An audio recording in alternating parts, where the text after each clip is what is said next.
Break के बाद इस्तकबाल। उधमपुर में प्रेस कॉन्फ्रेंस करके फौज ने ड्रोन के खतरात से निपटने के इक़दामात की जानकारी दी।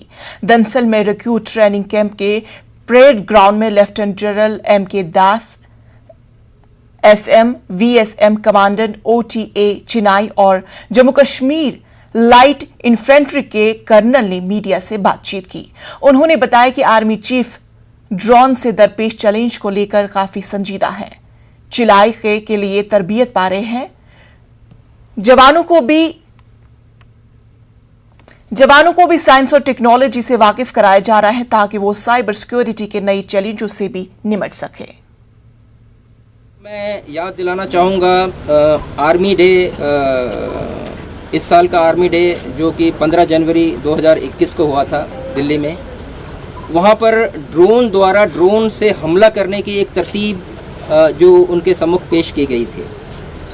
हमारे सेनाध्यक्ष जी ने ड्रोन के चैलेंज को बहुत ही गंभीरता से लिया है और भारतीय सेना में इसका सही तरीके से इस चैलेंज का कैसे मुकाबला किया जाए, भारतीय सेना को पूरे तौर पर तैयार किया जा रहा है।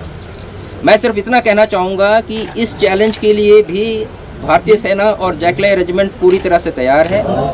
इस रिक्रूट ट्रेनिंग के दौरान हमारे रिक्रूट्स को science and technology, cyber security और ये जो नए चैलेंजेस हैं उसके बारे में भली भांति परिचित कराया जाता है। इल्म माहौलियात के मशहूर माहिर और इस्लामिक यूनिवर्सिटी के वाइस